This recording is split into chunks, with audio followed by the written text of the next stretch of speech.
And the devils are two.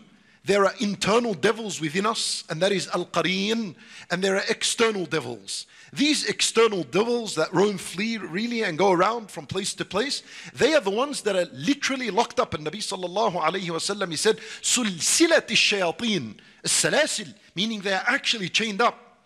As for the external devils are locked up. What about the internal devil? What happens to him? Qareen.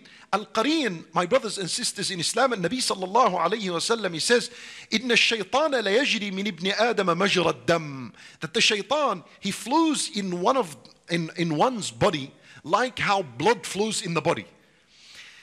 And Qareen, what happens to him during Ramadan is that his effect will dramatically be reduced, and his evil whispering would be reduced. He's still there, but you know, how does this make sense? Because when you're fasting, a fasting person only has a strong desire for food and drink. When you're fasting and you're extremely hungry and thirsty, what do you think about? You think about food. And thinking about food is permissible because you're thinking about something permissible.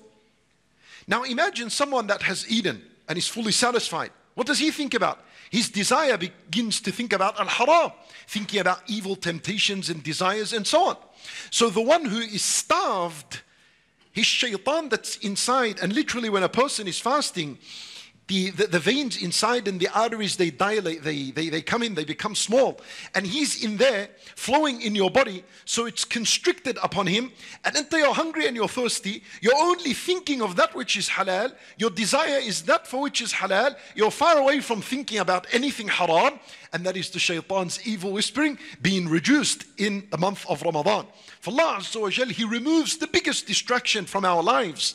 And this is why you find the people doing good in Ramadan, such goodness that they can never see themselves doing before or after Ramadan. This is the blessing of Allah subhanahu wa ta'ala upon the believers.